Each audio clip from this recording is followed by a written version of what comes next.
Hello, and thank you for tuning in to learn about the recently adopted amendments to Frostburg's rental housing program. My name is Bethany Fife, and I serve as the Director of Community Development here at the City of Frostburg. I'll be walking you through the recent changes that we've made to the rental housing ordinance, explaining not just what's changing, but also why these changes are being made and what they mean for you as a rental property owner or owner's agent. These amendments were developed in response to feedback from rental property owners, gathered through our recent survey, conversations with landlords, and ongoing input from the community. On Tuesday evening, the mayor and council voted to adopt these changes, and they will go into effect in early July. With that, let's get started with a detailed look at the recent changes that have been made. Let's begin with one of the biggest changes: how inspections will be handled. Under the current system, your first inspection is covered by your annual registration fee. If your unit has needed a reinspection, or if the inspector had to make multiple visits, the property owner would pay the third-party inspector directly for those follow-ups. These inspectors were privately contracted from a city-approved list, and understandably, this has sometimes led to differences in availability and inspection standards. Under the new model, all inspections, including re-inspections, will be conducted by a full-time city rental housing inspector. Property owners will no longer need to coordinate with or pay individual third-party inspectors. Instead, all inspection fees will be handled centrally by the city, which means one standard, one process, and one point of contact. We hope that this change will bring greater consistency, oversight, and efficiency to the entire program. Just like before, inspections will still take place every 3 years, but we're tightening up the process to keep things fair and timely.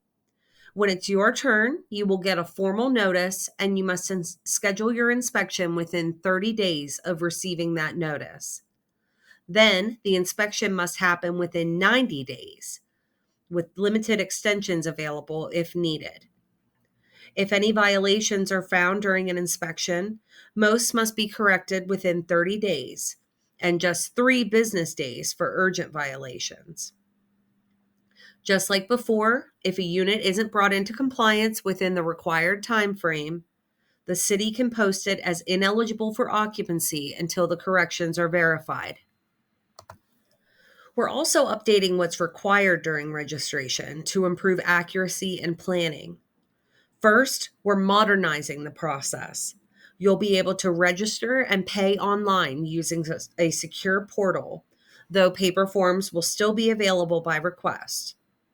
The annual registration deadline remains February 1st, but to encourage timely compliance, registrations received after April 1st will now incur a $100 per unit fee in addition to the $250 citation.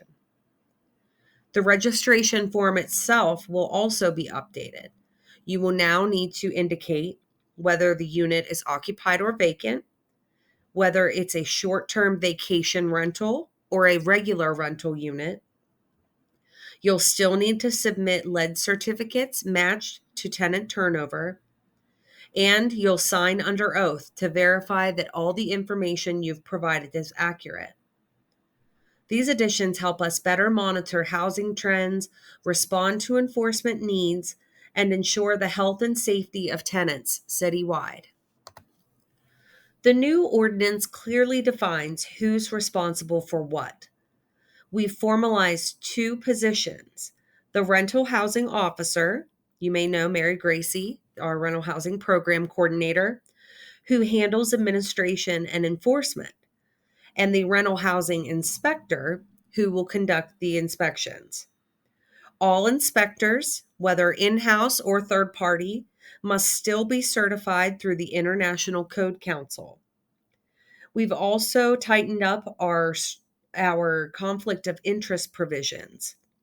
Inspectors cannot inspect properties where they or their immediate family have a financial or employment connection. This structure ensures professional, impartial enforcement. We've also clarified the city's enforcement authority. If a rental unit falls out of compliance or isn't registered or inspected, the city has clear authority to revoke the rental registration and post the unit as ineligible for occupancy. Of course, we always hope to avoid that outcome, but we feel it's important to have clear standards in place. Violations of the rental housing code will continue to be treated as municipal infractions and may carry fines. Remember, the goal is always compliance, not punishment. Finally, the text amendments clean up and clarify several definitions that have caused confusion in the past. We now define what counts as a vacant unit, what qualifies as an immediate family member for occupancy, and what it means to have a primary residence. These changes make enforcement more consistent and predictable. We're also investing in long-term modernization with the goal of running a cost-neutral program, which is funded entirely by rental registration fees.